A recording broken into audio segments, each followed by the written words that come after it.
where you are. That's it. Get out of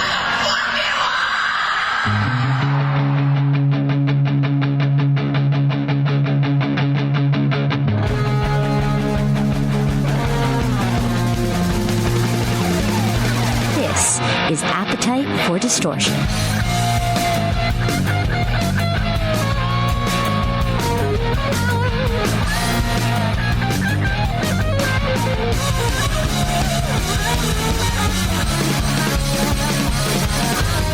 Welcome to the podcast, Appetite for Distortion, episode number 311. 311. We had Peanut from 311 on the show, but today it's a podcast, it's pre-recorded, but I want to be as real and in the moment as I can. It's noon, it's Monday, it's October 25th. I can't believe Halloween's just less than a week away, but it's 7 o'clock where my guest is. Peter Napoliello.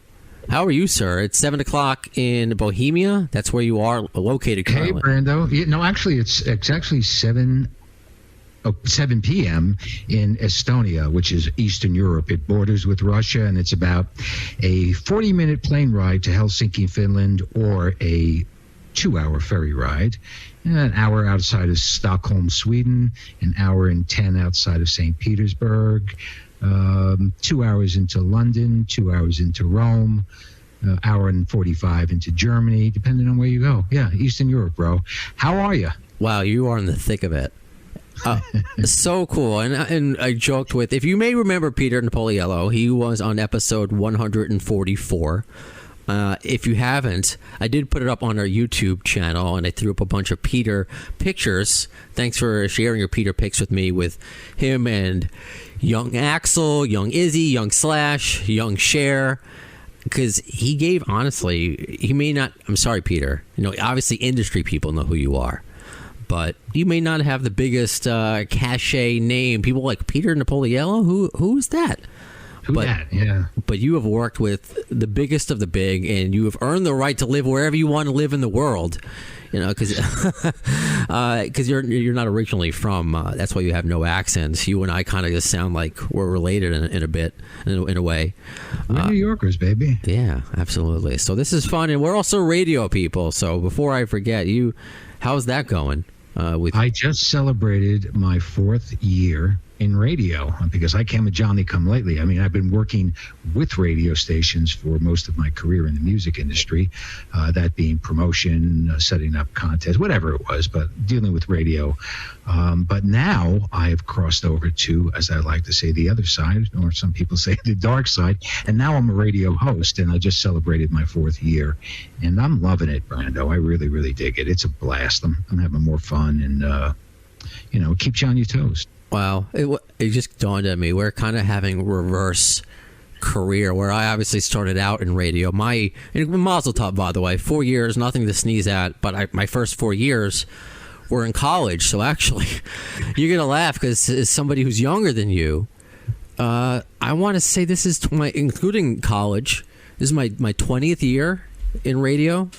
That's just, it just feels very strange to me, and great. I've been working my way to be like you, to work with all the cool people. So I'm working toward how you kind of almost started out your career, and you're ending in radio. Not ending, but you're dabbling in radio. I love it. You know what? I don't even think I've scratched the surface yet. I mean, no way. Like I said, I'm 4 years in, so it's like a 4-year college degree. I'm ready to go to graduate school now, and then I'm ready to go for a PhD.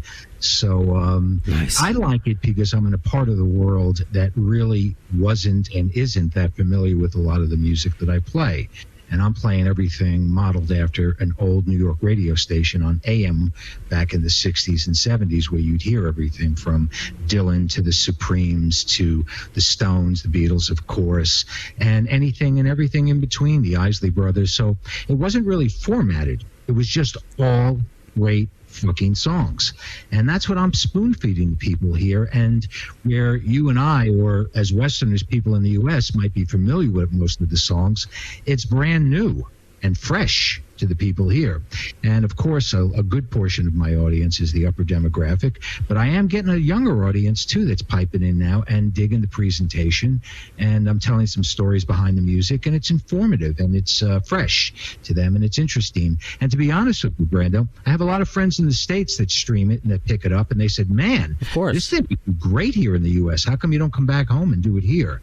So maybe that's on the agenda. I don't know. You can do radio anywhere in the world, and I'm proving that now as I continue to do my podcast mainly from home, from my apartment in Queens, where, usually at iHeartRadio, which is in Tribeca.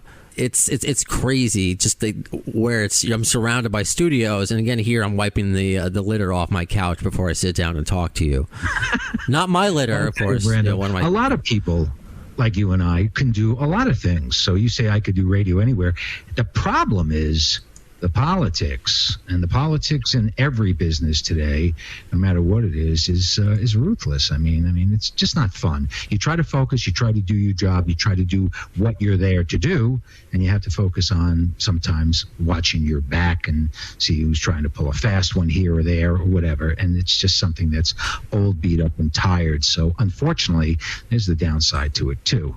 But otherwise, I'm having a great time. Like I said, I just finished my 4th year anniversary, and I'm looking up. Yes, you are. And why I have you today, and we spoke about it at the end of our episode. It's been a while since we've wanted to record again. We have spoken off the air a couple times, which I'm flattered by, because you're a cool guy. And I love you, Brando, and I do enjoy you. And more importantly, I really want you to win. I really do. I want you to do great. I want you to forge forward. I don't want you to fall prey to all the speed bumps that come across in life. I want to push you along there if I can, because I consider you a friend, and I want to do everything for my friends. Well, thank you. I would like to win too. I just had the visual. I don't know if you're an Office fan, but just big Kevin Malone just saying, it's nice to win one. I try to do my best to win, but it is wonderful to get feedback, because I respect, you after doing the interview and getting to speak off air, not just because of your resume, which is readily available on Google. Just if you know how to spell Peter Napoliello, to see all the good luck. Yeah, and all your acting jobs. So I mean, it's just well, the acting jobs was interesting. I never sought out to be an actor. Right. Interesting enough. What happened was, after I took a break from the music industry, I moved to the island of Bermuda, for 2 years. And I wore the same shorts and the same T-shirt every day. Love it. And I drove around on a little Vespa motor scooter, because if you live on the island of Bermuda, you can't buy a car unless you own a house, because it's only 17 miles long. It's a small island. It's a little speck in the Atlantic Ocean. So they don't want an overabundance of cars with traffic and fumes, etc. Sure. So you get these little Vespas. And I'm tooling around for 2 years on a Vespa, but I started to write screenplays. And I wrote 5 movie screenplays. And the first one that I wrote was about my life in the music business and the dirty deeds, and I fictionalized it, of course. And I modeled a lot of my characters after players that were in the music business. But ironically, like when I got into the music business, I said, okay, I got to know what they do in recording studios. I got to know how artists think. I got to understand their language. I want to connect with them outside of the business on a personal level and on a production level as well. So you try to become all-knowing about how they act, how they think, etc. So I said to myself, okay, I'm writing these screenplays and I'm getting action on them from major producers and major directors. I got to know what actors do, how they feel. If I ever make it to a set and I'm working with an actor, I got to know how to speak their language. So I took the liberty of going back to New York and taking a couple of acting classes. And I've never had any desire to be an actor. In all my years in L.A. working with record companies, I had some pretty heavyweight actors hanging out in my office. Of course, they wanted tickets for shows and stuff. But I knew a lot of the big actors, and I could drop names right now, but I don't think it matters. But the point I'm making is, I found out what they did and what acting class is like, and that's like going to see a psychiatrist, man. It's deep. It goes into your soul, and there's all kinds of techniques. Then I said, I have to find out what it's like to go on auditions and get rejected. Now, me being the promotion man, I would call radio stations cold and ask for things that they're normally in a position automatically to say no to, like not play your records. So I'm without an agent, Brando. I don't have an agent, but I'm finding out who the decision makers are for certain castings on certain TV shows and certain movies. And I'm calling these casting directors cold. They don't know me. I don't know them. But being the promotion person that I am, I cracked through, and I got auditions on some very, very big TV shows and some very big movies. Granted, the movies, maybe I didn't get the part, but I got cast on The Sopranos. I got cast on Law and Order 2 times. And I'm not even an actor, and I didn't even have an agent. I mean... Do you hear me, man? So what I'm trying to say is, I was going through all that stuff, and people assumed that I want to be an actor. No. But then I went full tilt boogie into the film world, and I was shopping films, meeting with directors, trying to get that off the ground. And that's when you find out what development hell is. I mean, making a record, you make the record, you record it, you put it out, and you run. Getting a movie out, forget it. It takes forever, and it's like trying to get a square peg into a round hole. It's very frustrating, but again, it's done. And then I kind of got a little bit frustrated with it, and I got away from it. But that was an interesting time of my life. It was my transition when I took a step away from the music business. I had enough for a minute there, and I needed a break. But it was great. It was fun too. What you're doing right now, I think, is perfect. You're laying the foundation to why you are the right person to have, not just to speak to again. Like I mentioned earlier, we've been wanting to do a part 2, but why now is kind of a good time. And maybe it's fate, because I need your expertise on how to decipher.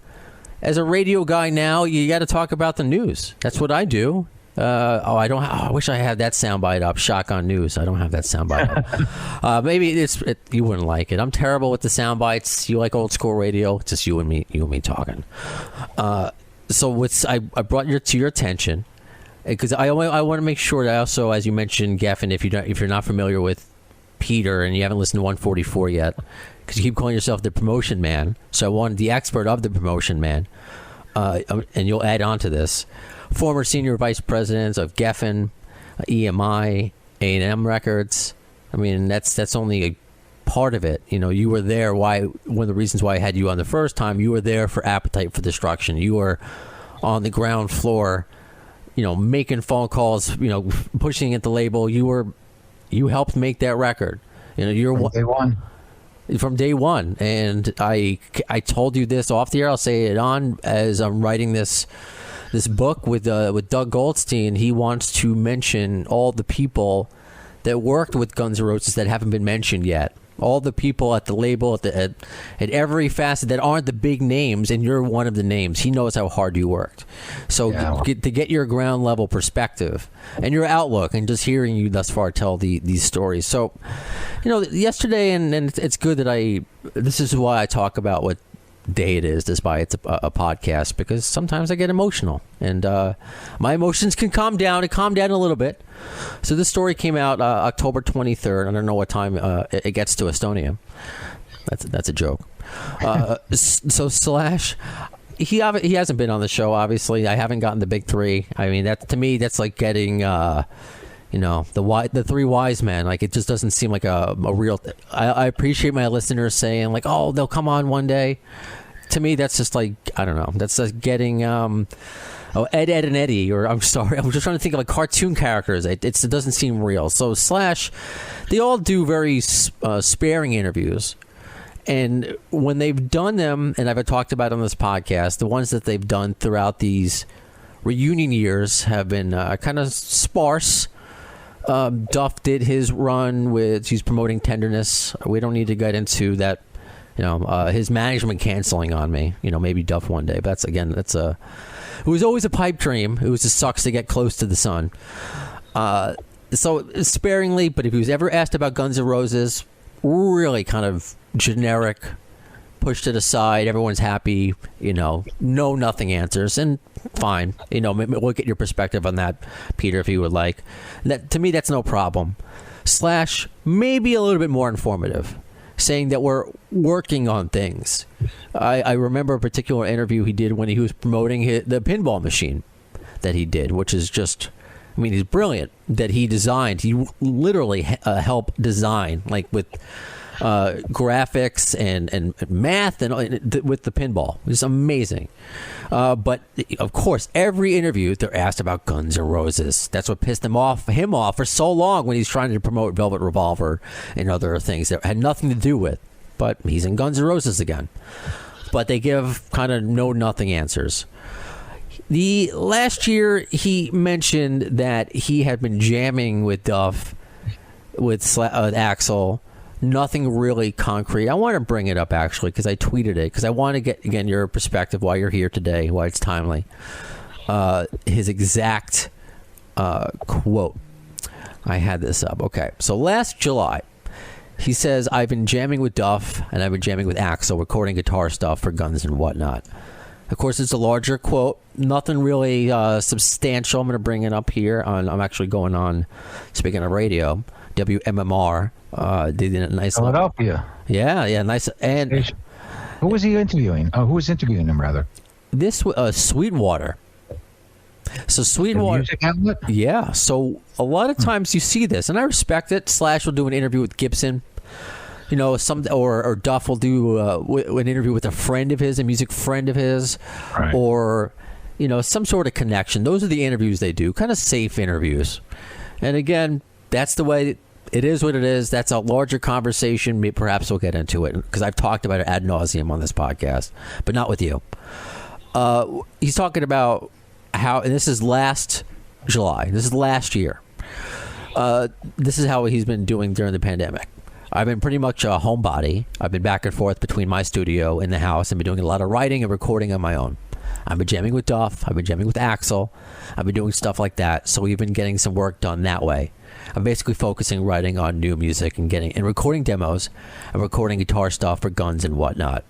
That was a big story last year, and the whatnot turned out to be Miles Kennedy, which they debuted a new song already, which is out, and they have a whole plan. They have a video. That's a band that's going for that tells you what's going on. So, that being said, I spoke about this with you earlier, Peter. So this is I'm clicking on Blabbermouth right now, but this is an interview because you're like, Slash didn't say that. I'm like, no, this is Audible. This is from Odyssey, the rebranded radio company. So this is within the Blabbermouth article.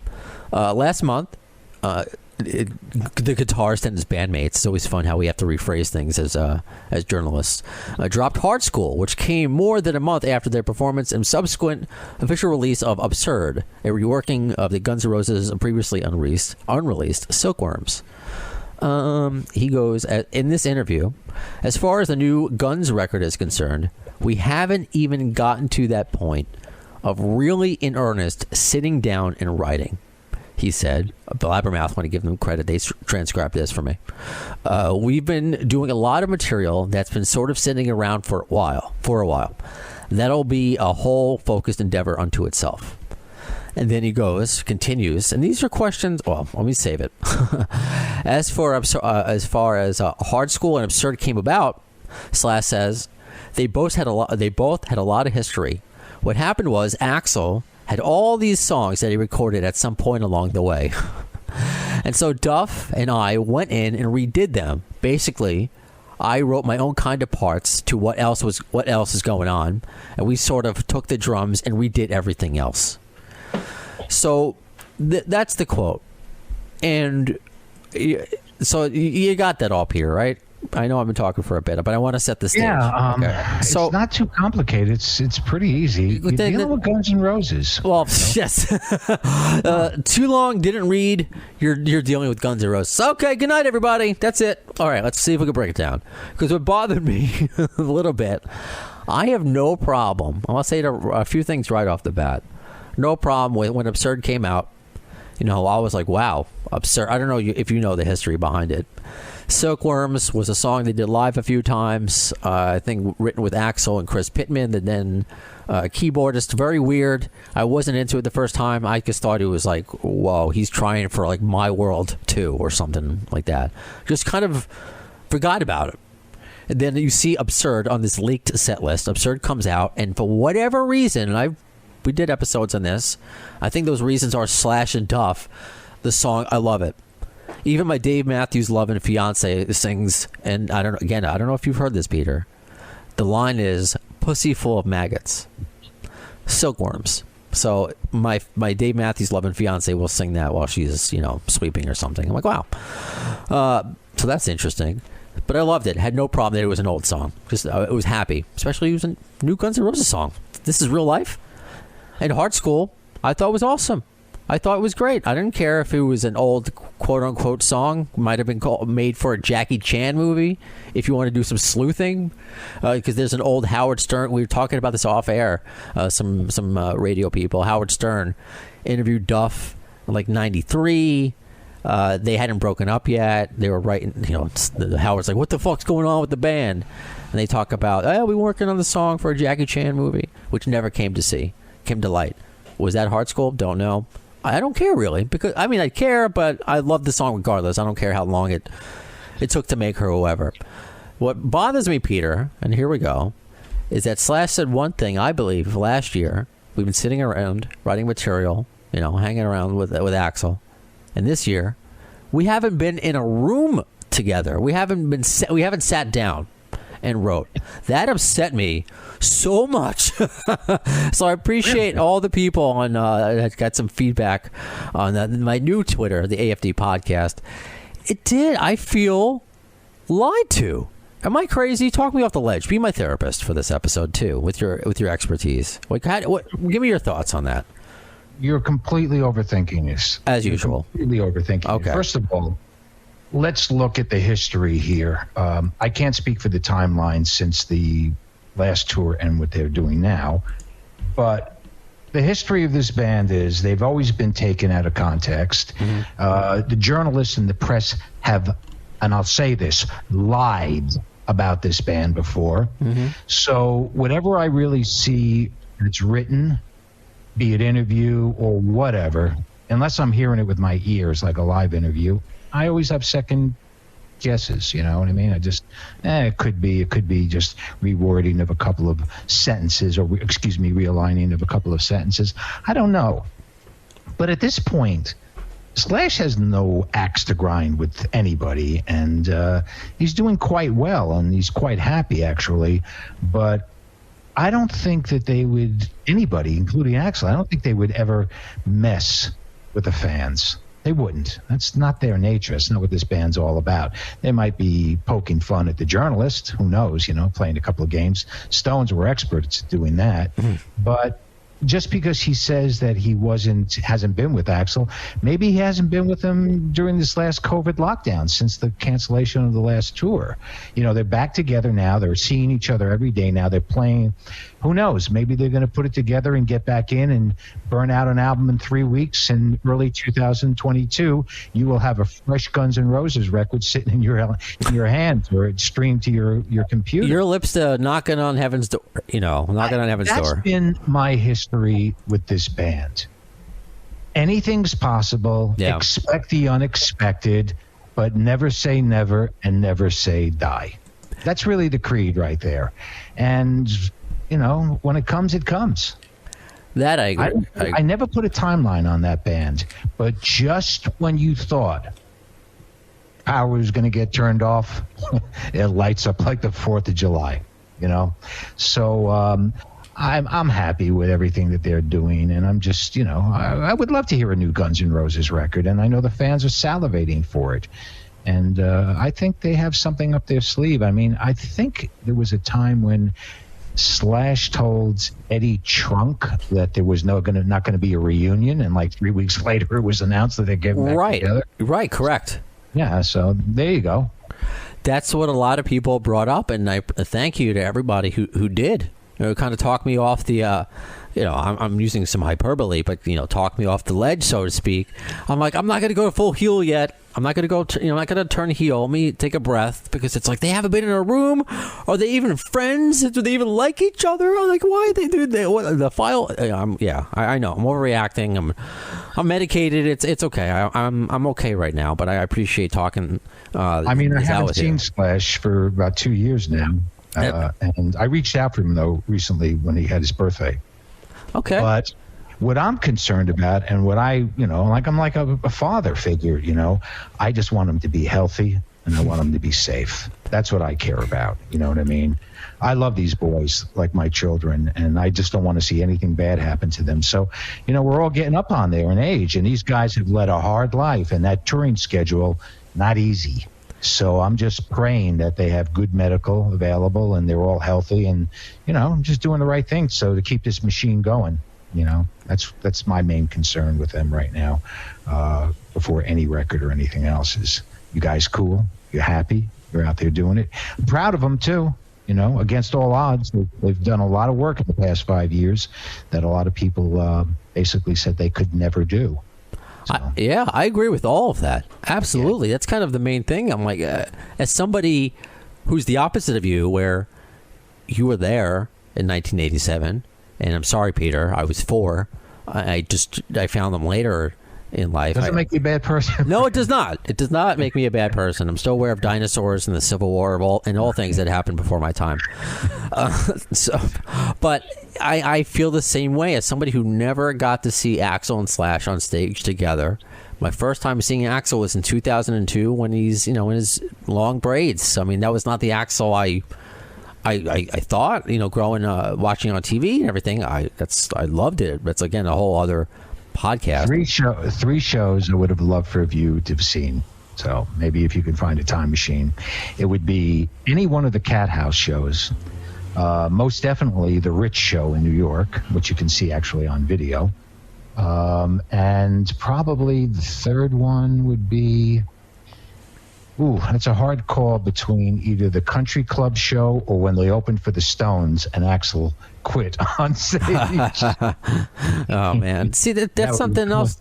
Exactly. Where as I joke, and this is something else that's a theme of this podcast, where I never got to experience the dangerous Guns-N' Roses. And you could say that now, I guess. At the time, I'm sure it wasn't cool. I got to tell you this. None of that was premeditated. None of that was planned. That was all from the hip. That was right. Circumstance. Which doesn't exist at all anymore. You can't write that stuff. I don't care how creative you are. Exactly. So at all. I mean, there are people who try to write it, and you can't make it up, but I am appreciative that they are all still alive. Steven Adler included, especially, that everyone's still around, that it does warm my heart. And to see Axl Rose on stage smiling is one of the reasons why I love this band, and I identified, with him. And just going back to me as a kid, was the anger issues, was the depression. I'm like, that's like me. It's just all the reasons why as a kid you like who you like. And as you get older, you kind of, Let me put this out. Go ahead, bud. I have felt Axl's wrath, but I never felt that it was personal. I felt that he was like yelling with me, not yelling at me. And it wasn't yelling, don't get me wrong. But what I'm trying to say is I have felt his wrath, and I've seen him happy. And I got to tell you, honestly, he's a great guy. He's really a great guy. He's a very loyal friend. If you're a good friend of his, he keeps his friends very close to him. He's very, very generous. He looks after people. It's like anything else. There's a lot of bullshit out there, and a lot of people that went after him on that success ride. And, some people burned him and some people didn't, and shit happens. But overall, being objective and looking at this thing as it is, Axl's a good guy. There's nothing obscure, abnormal about him. He's got a temper. Who doesn't? Right. Flies off the handle. Who doesn't? Right. But, it is what it is. I always said this. I got nothing bad to say about these guys. That's another consistent thing throughout the podcast. And what you keep saying is the reason I do what I do. I don't make up stories I'm not a liar. I mean, it goes back to just as something as a stupid example, but it goes to show you what I'm talking about. Is, go back to college where I'm an accountant as my part of my 20 years of radio. I'm in a journalism class, and we're just doing random stories assigned in the class. Again, this is just not the greatest story in the world, just an example. And I was supposed to do a story about the language of Punjab. And I'm like, how am I going to do this? I have to present this in a certain way and be honest that I don't speak it. And I'm talking to their professors. It was just like you were given just a random thing that you need to be like an expert on. And I'm like, I'm not an expert on this. I need to present this in a way that I'm not an expert, but I'm going to present it well. So that's the same thing I do here on this podcast. So yeah, I some of it, again, to use a big word, hyperbole, and I'm kind of exaggerating. It didn't ruin my day, what Slash said, but at the time it honestly just bummed me out. I'm like, have they been in a room? It's not that I need a new album or need a new song. I want to go when I go to the shows, and I have a fun time every single time. My only buyer's remorse was the $100 hoodie. But I blame my fiance for that. She kind of just said, "Oh, the sleeves are sexy." I'm like, you'll wear it too. And then I didn't need to spend. We have enough hoodies and clothes and stuff. Anyway, it's another story. Everything has been great, but I don't want to be like, I feel like I'm seeing Kiss, where I'm just seeing people up there just to take from the fans. That's how I see Kiss. I honestly do. I met Paul Stanley, very nice guy. I met Eric Thayer, he very nice guy. Gene Simmons, another story. I never met him, but he's just my perception of him. You got to write a check if you want to talk to Gene. Yeah, that's a whole other, perception and another podcast, I guess.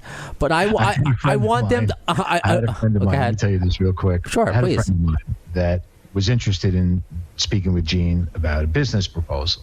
So he approached him. I forget where it was, but he approached him and says, "Mr. Simmons, I'd like to speak with you." And Gene just looks at him and says, "Sure, write me a check." And the guy kept on coming at him, and Gene kept on looking at him saying, "Sure, write me a check. Write me a check." It was funny. I'm sure. But, I mean, again, it's a whole other, ball of wax, whole other thing. But I want to go, and I want to see. Well, yes, I will never experience the dangerous Guns N' Roses. I want to experience a band, and yeah, I see all the social media. I see the action on stage. It makes me happy. It makes me feel like it's like a family atmosphere. But it's like when you read they took in $50 million this year. $50 million. Congratulations, they deserve all of it. Getting through this year is no other band did it. Like. Didn't have to stop and start. I mean, Axl fought through food poisoning. Wolfgang had to take his team had to take a day or two off at one point. But it was like, wow, good for you guys. But I don't want it ever to think of those two evil words. I think cash grab. I don't want it to be that. So or is that okay? I mean, so I don't know if you have a thought on. Again, am I overreacting? I wouldn't lose sleep over it, but Bob Dylan, I think, said it best. Money doesn't talk, it swears. So it gets to a point in somebody's life, maybe they're just looking to do the last hurrah, so they have enough money to maintain and build on the lifestyle that they're used to and they've had for the rest of the years. And, to do it and to maintain that high lifestyle that these guys are used to, you got to have a lot of money. And, there are things called taxes. There's overhead. There's, recuperable fees. There's payouts to management. So when you hear $50 million after it's all doled out, what you're left with is a completely different number. And is that number distributed in the way that it could sustain that quality of life that these boys are so used to having? Now, don't get me wrong. I don't think this band is the type of band that lives beyond their means. Of course, you're going to enjoy the fruits of your labor. You're going to have beautiful houses, and you're going to have great families, and you're going to give the best to your kids and stuff. But It's not like these guys are out there buying, castles with moats in Europe and having a house in the Caribbean just that sits empty all year. And that doesn't include the houses in LA, the penthouse apartments in New York, or the regular rock star lifestyle, so to speak. I might be wrong. They might be doing that, but I would guess that they're not. So what it is what it is. And what I'm trying to get to is I don't think Guns was ever about the money. The money was just the yardstick of how good they were, and they were paid well. That's how I looked at it too, and I guess that's what kind of I don't know. Again, I'm just being part of being a fan is being a fanatic, I guess. It's just like, okay, what now? Slash is putting out new album with Miles and everything great, and I'm happy, so happy with Absurd and Hard School, and they've announced dates to our friends overseas, who had their dates canceled. So it's not like this is ending anytime soon that we felt perhaps maybe at the beginning of the reunion when we weren't sure. So I'm great with all of it. It's just maybe you could tell us more of your perspective.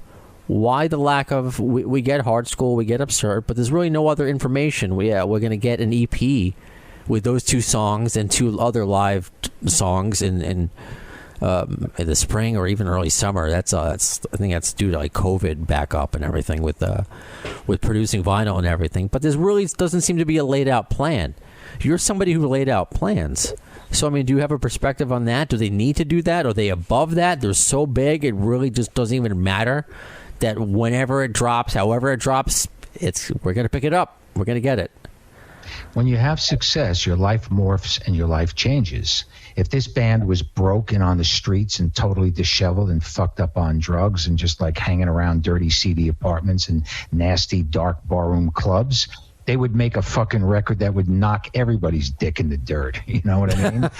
They're successful. They're comfortable. They're cushy. What's the inspiration? It's hard to get in there and write a song. When was the last time the Stones wrote a good song? I gave up on them after Exile on Main Street. So, it's you become something of I don't know. It's hard to put into words, but I can say this, that I don't think Guns N' Roses is about a money grab. I don't think it is. I think they need to be inspired. I think they need to be kicked in the face, and all of a sudden they're going to find a reason to write a song.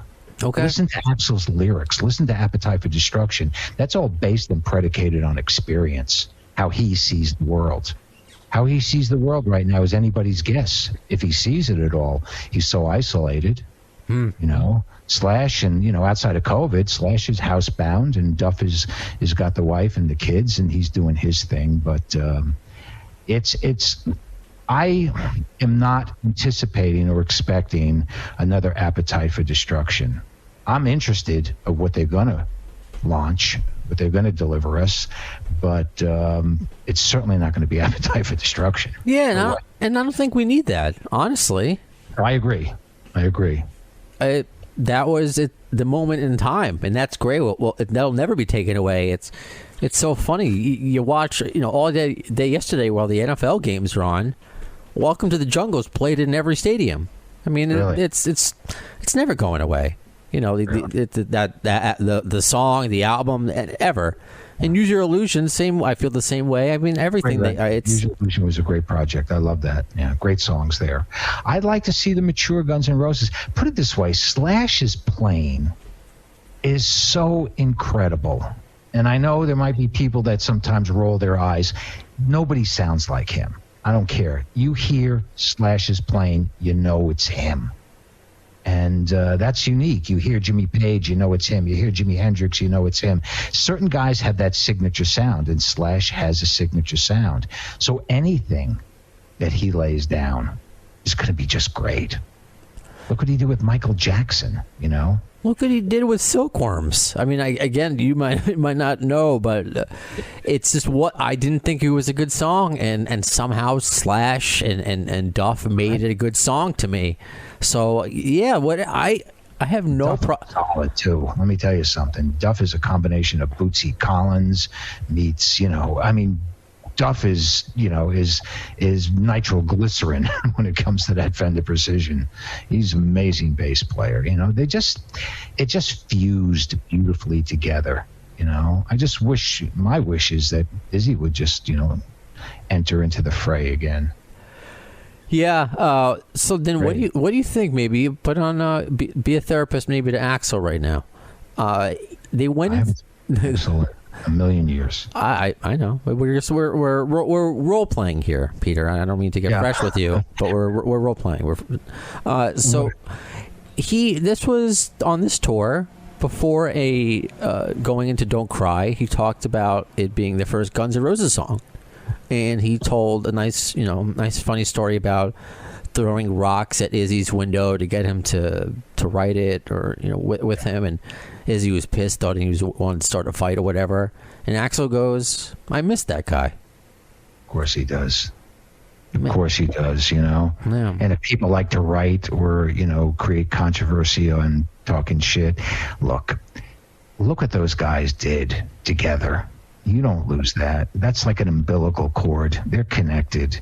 And not only that, they came up together in Indiana. So this isn't like, they're just new friends or new acquaintances. These are young kids that came up together and wrote songs together and literally split the atom. So that never goes away. I mean, Lennon and McCartney, there's a marriage made in Payne Weber with the publishing today. And of course, Jagger Richards compositions. I think Izzy with Axl wrote great fucking songs, chemistry there.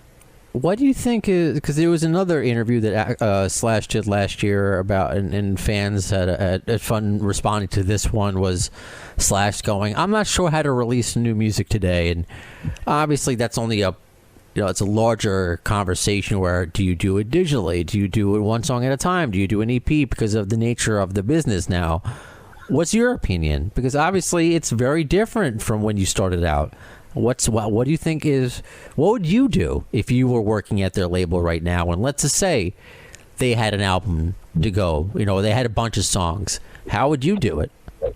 Well, it's all social media platforms. First and foremost, I don't think that Guns N' Roses is the type of band that has to micromanage or put together a demographic. I think their audience goes from young kids today right up into senior adults. They have the full spectrum of fans out there, or they certainly could get it. But I would look at everybody to see how records are released. I would follow the roadmap for guys like Drake that just crank out millions and millions and millions and millions of streams, and Ed Sheeran and artists like that, core artists of the internet platform. And, and look, there's no hidden secret to music distribution. Today it's through streaming and downloads. So that's the roadmap. When back in the day when they first came out, it was through stores, having records placed in the stores, pressing and distribution, etc. So it's just a different avenue. It's pretty much the same thing, word of mouth, as much live playing as you can do. And I don't care what people say. I think that's the intricate part of it, is playing out live. But sadly, with COVID, I mean, that throws a wrench into the engine. But there's no hidden secret. There's no Aladdin's lamp you need to launch a record today. As a matter of fact, it's easier to launch a record because it doesn't cost as much money to launch the record. But if Guns N' Roses drops a new album, people are going to know about it. That thing is going to be on the top of a lot of streaming lists too. Does that bother you at all? Yeah, I know streaming is the way to go, but it's. I think that's why two bands have. In what respect? That's the way the business is done today. Yeah, that's just like the way it is, and then people complain about what artists get from streaming versus physical sales, and that's why it's so important to buy tickets and to get merch now more than ever. Let's look at this realistically, and let's look at this right in the eye. There's a lot of people that run around, especially artists, and saying, I got screwed here, I got screwed there. No, you got out outmaneuvered. You don't get screwed today. You didn't have a good lawyer, and you had a shitty manager that didn't negotiate a good deal for you, and you got what was negotiated, and eventually your name went on that signature. So stop saying you got screwed. You got outmaneuvered. Happens all the time in sports, in love, and whatever. And that irks me when people say that, but it's not that difficult. It really isn't. The hard part is making a good record, making a record that's worthy, that the people are going to gravitate to. And I'm not talking about the lemmings that just follow each other after one, person does it. Oh, we're going to do the same thing. They get away with that for a year or so, but not long. But it's just a hard call. I'm just thankful, Brando. I'm thankful that I got to experience the days of the music industry when they were the great days of the music industry, the glory days of the music industry, when it was the music business. I wouldn't know what to call it today, but it's not the music business. It's just kind of like music distribution. And I'm not trying to take shots at anybody, but you could walk into any marketing meeting at any major label on any given day, and you tell me that the people sitting around that desk making decisions are the type of people that go home at night and turn it up to 10. No way. I'm sorry, they're not. They're not, and you were. So we all were. Are you? That's why we broke major artists. How many recurrents do you hear from artists of the 90s or, the millennium? Very few. But you hear recurrence all day long from artists from the 60s, the 70s, and the 80s. Why? It was good music back then. It was promoted differently back then. They became icons. Today, they just become rich, but you can't put the word icon next to their name. I'm sorry. Can you talk about, because obviously you've worked with so many and we're focusing on the GN'R portion of it, working with icons, but you are right. And you know what? I will include the 90s in there. Don't shy away on the 90s because you work with some major people in there. So what was your experience with Nirvana? Because that, for me, that was my version of Guns N' Roses, to see it happen.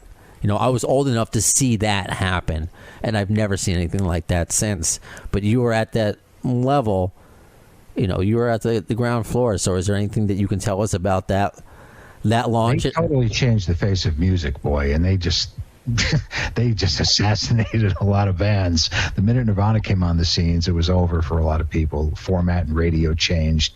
They dubbed it alternative, which kind of irks me. It's just great rock, you know what I mean? It's got a new, fresh sound, and you want to call it alternative, geek rock, whatever you want to call it.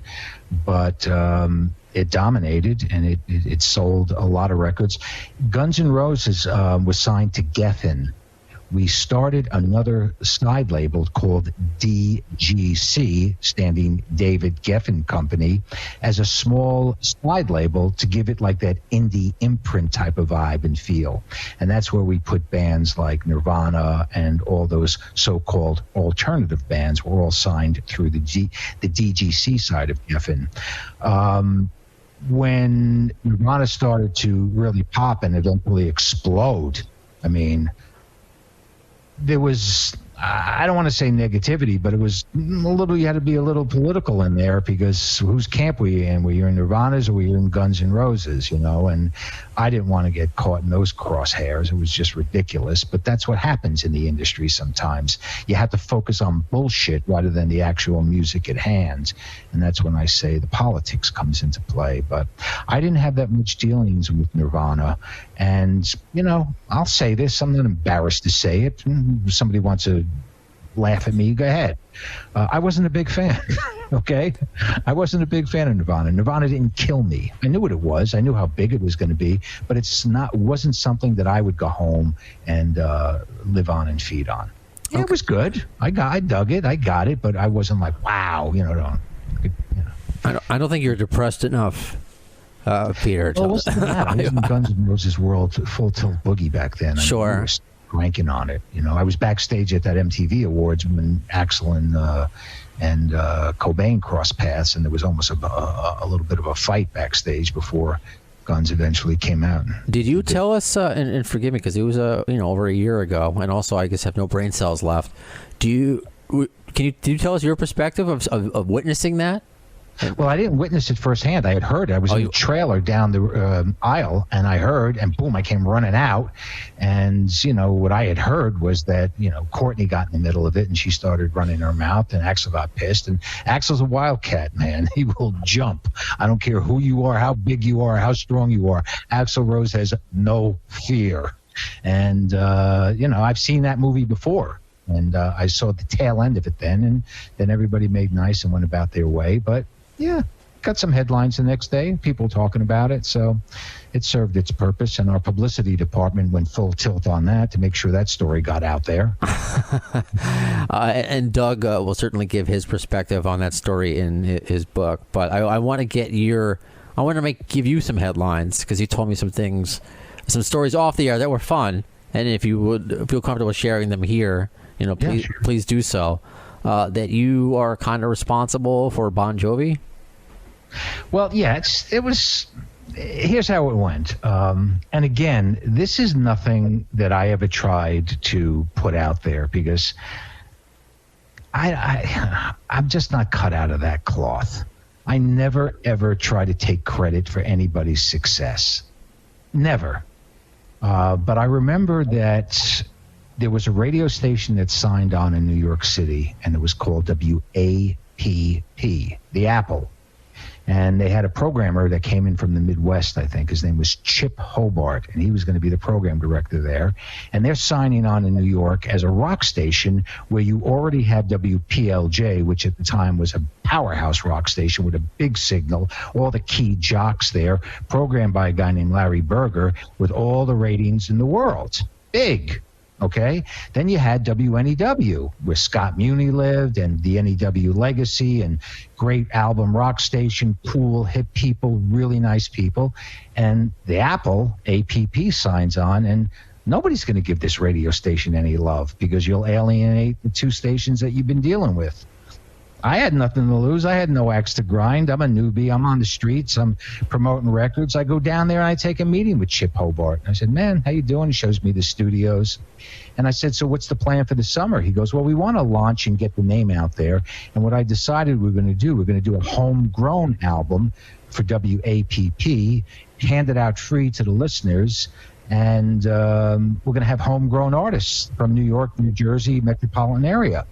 So he says, you want to hear it? I said, sure. So we go in his office, and he plays me this track. He goes, there's this track by this guy named Bon Jovi. And I said, Tony Bon Jovi? And he was the owner of the recording studio. He goes, no, it's his cousin, John. And he made this record. He was like working in there as an apprentice. And on the downtime, he cut this record. And I played it for me called Runaway. I'm listening to the record. I'm saying, oh, this is fucking great. This is automatic at radio. And he starts to show me some pictures of it, and I said, this guy's going to win. What's the deal? So I brought that record back to my office, and I was with an associated label that was part of CBS Records at the time on the Epic Records side, and they had brought the record. I said, try to push this thing through. We should sign this guy. This guy's fucking great. Let's sign this. And I pushed and I pushed and I pushed to no avail. Everybody said, yeah, okay.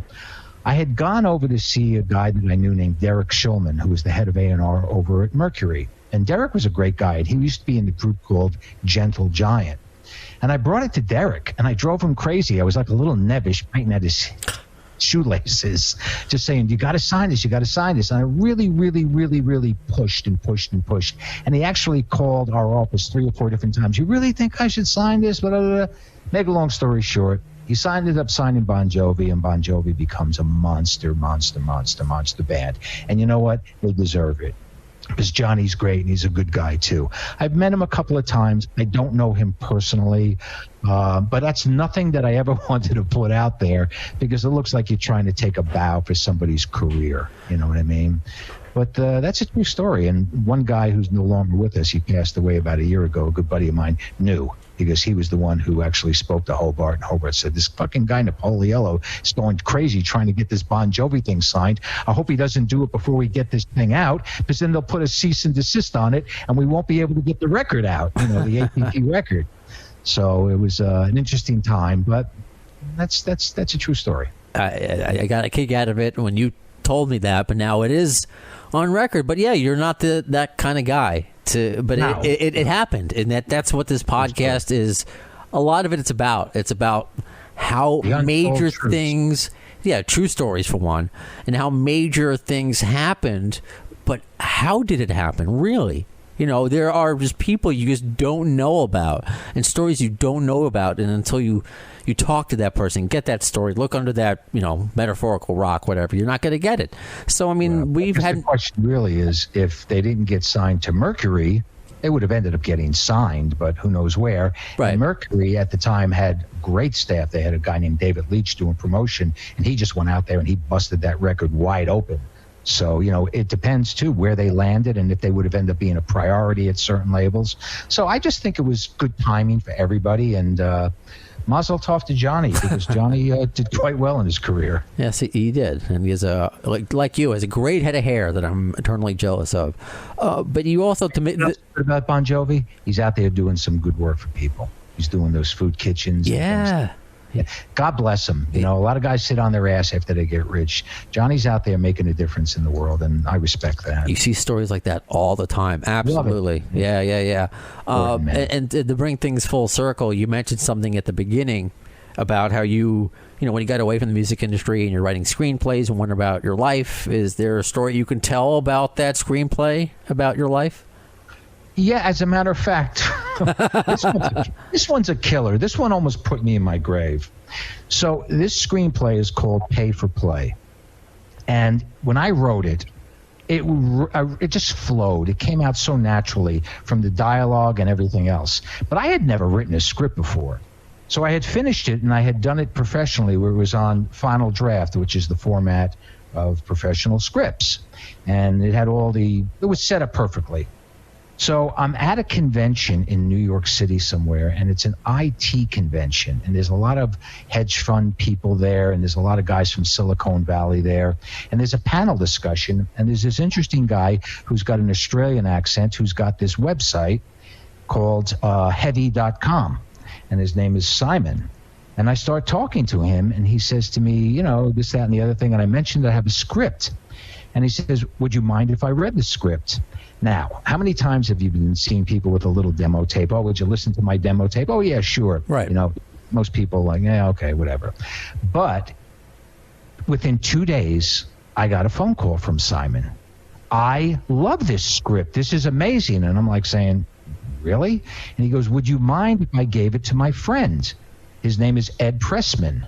And I said, you mean Edward R. Pressman, the guy that did Conan the Barbarian, The Crow, Wall Street with Michael Douglas and Oliver Stone, plus about 60 to 70 other amazing movies that I'm a giant fan over? He goes, yeah, he's a friend of mine.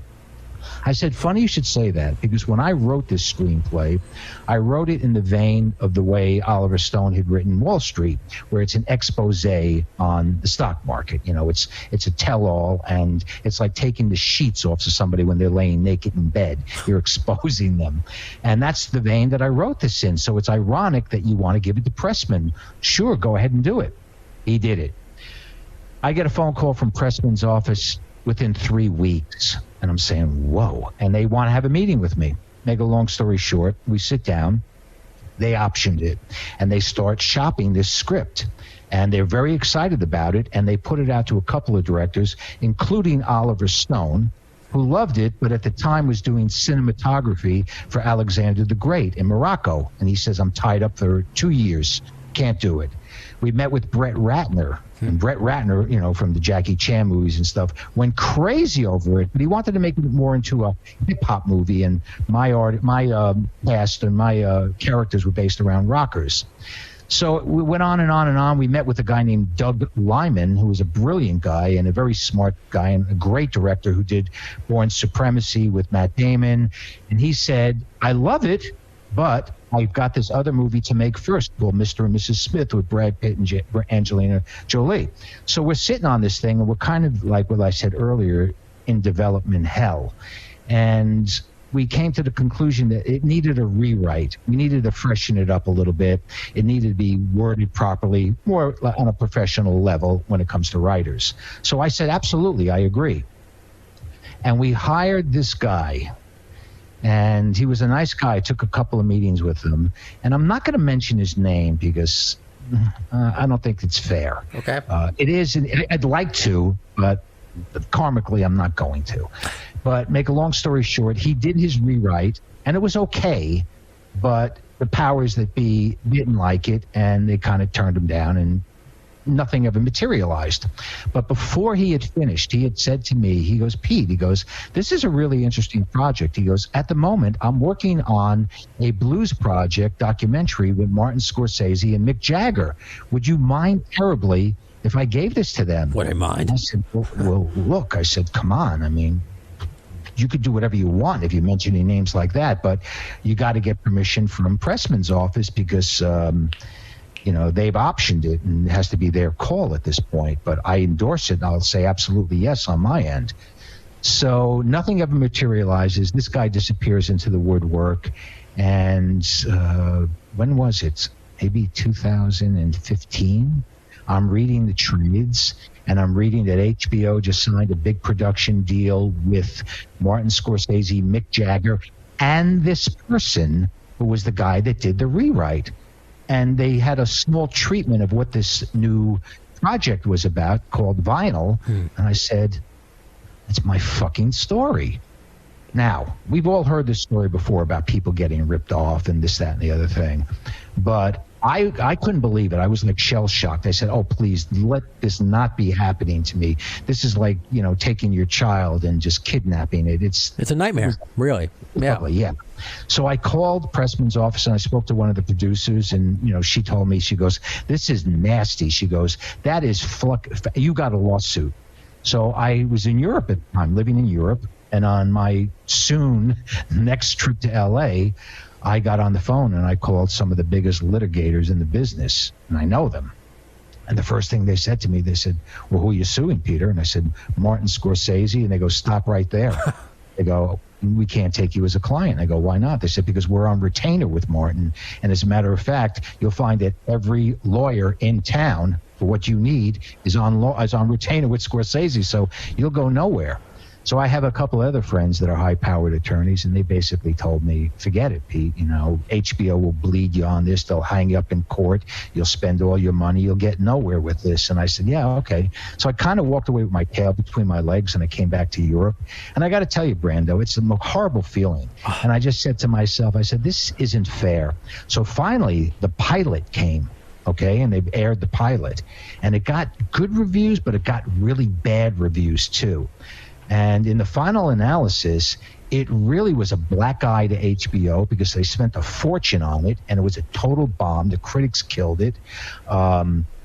It was a death blow, sadly, to Jagger's kid because he had a starring role in it, and hopefully this thing was going to make his career. Mick Jagger's wanted to get a great movie out for a long time with his company called Jagged Films. He's had some interesting projects, but this could have been the one that puts him on the map in that world. And the showrunner who was involved with this, who was an HBO darling, who was the showrunner for The Sopranos and Boardwalk Empire, he was a god, this guy, got the axe. And I just sat back and I said, you know what? The universe took care of me. I couldn't beat him with lawyers, but it didn't take long for karma to rear its head and take this ship down. And it went down, and it went down hard. But that opening, not the trailer, the pilot that they aired first, it was so close to mine. They just changed enough to protect their ass. I could see it. But the whole premise, and of course Scorsese put his gangster bullshit in there, which I didn't have in mind, and that kind of cheeseballed it out a little bit. But that's what they wanted, the gritty end of it. And I think that's one of the reasons why it tanked. That's my personal opinion.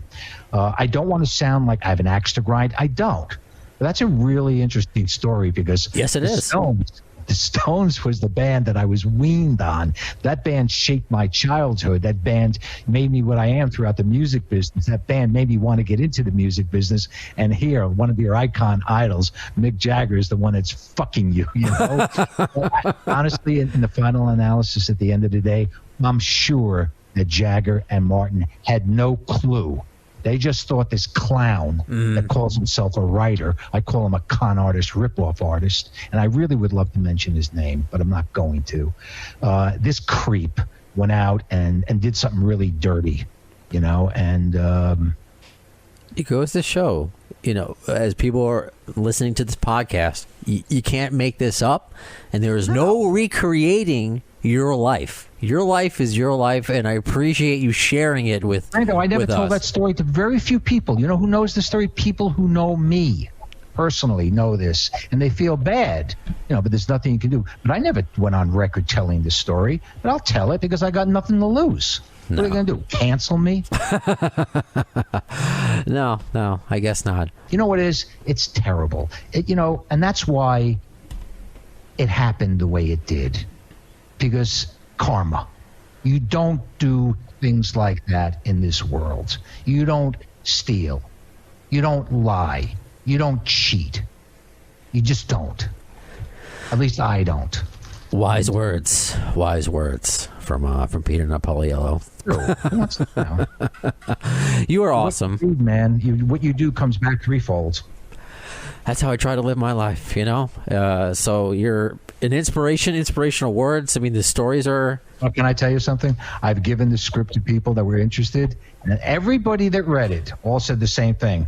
Oh, my God, you should re-solicit this and rework this, bring it to Netflix. It would be monster. It would be Mad Men for Netflix. I said, I got no interest in doing that now. I'm living my life. I'm having a good time. If somebody wants to do it, great. Contact me and I'll get you the script. But I got 4 other ones that are fucking killer too. And everybody likes to say their stuff is killer. You know me, Brando. I don't brag. I call it for what it is. I got winners, and ones that I'm very, very proud of. But if not this life, man, the next life, that's for sure. So that will do it. Peter, I mean, thank you so much. We can do a whole mini-series with you. Always good to talk to you, though, Brando. It is. And I'm glad you're doing good, and I'm glad you're healthy. And wait a minute. You mentioned to me that you're going to get married because you got engaged. Yeah, so if engaged, as I mentioned, to a Dave Matthews fan, which is fine. We bond on the Beatles. And we picked a place in Brooklyn called the Velvet Lounge, so which of course the GN'R in me thinks like, oh, we got to get a Velvet Revolver cover band.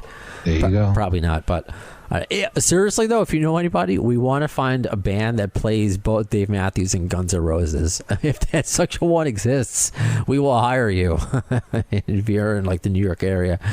But yeah, so thank you. Things are good, and honestly, talking to people like you, doing this podcast, talking to the listeners on social media and having them come on to be a part of episodes, that's what's gotten me through. It really has, through some tough times, especially when, during COVID. I'm able to work from home, thankfully. But it's got everybody bugged out. Everybody's really... It does, but I've become lucky because I've been able to expand my world. And you're part of that expansion, if I can, continue with that awkward phrase, I guess. But it's been great, so thank you.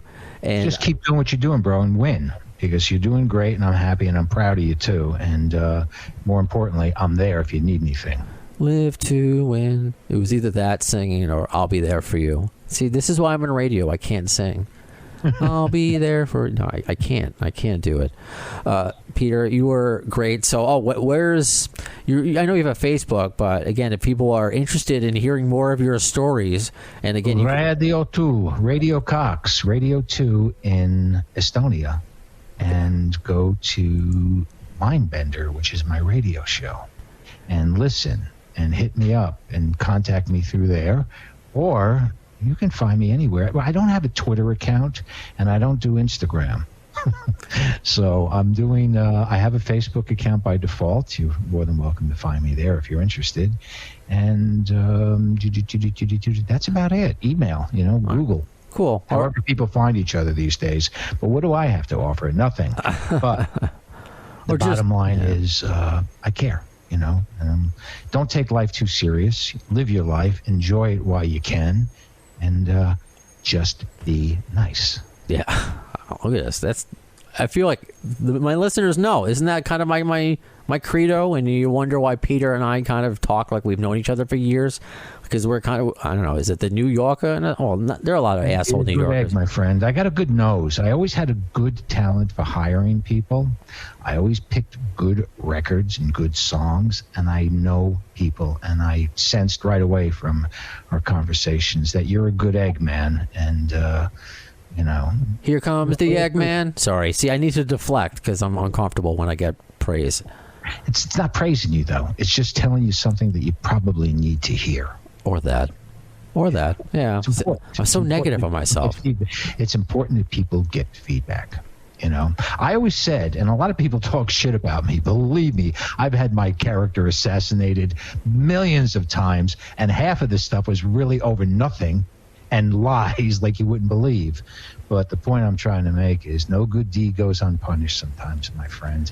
Just be who you are, be proud, keep your chin up, do hard work, and I think you'll win every time. But I'm happy, and it's always good to talk to you too, Brando, and I'm here if you need anything. And maybe you can come on my show and be my guest one day. Oh, I can do that. Since I figured out the good time where I don't have to wake up too early with the time difference, we're good.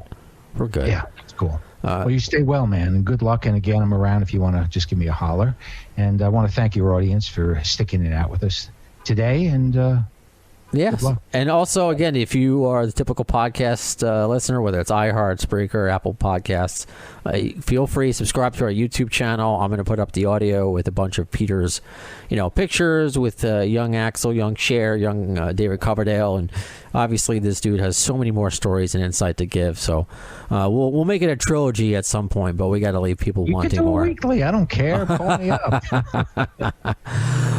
Thank you so much, and again to all the bad apples that are out there. However you listen, please follow, subscribe, tell a friend. The conversation continues in between the broadcasts. So we do have a new Twitter at the AFD Podcast, Instagram, Facebook, and that's how you see guest announcements. Like I just announced, Phil Lewis of LA Guns is coming on. This is how you can get questions submitted. If you submit a guest to me, you can potentially co-host. Rick Richards, who used to work with Izzy, should be coming on, and I'm getting a ton of your questions there, and I'm going to bring on a guest co-host for that one, so don't miss out. Follow on social media in between the broadcast. So that does it for this episode of Appetite for Distortion. When will you see the next one? In the words of Axl Rose concerning Chinese democracy, you'll see it, I don't know if soon is the word.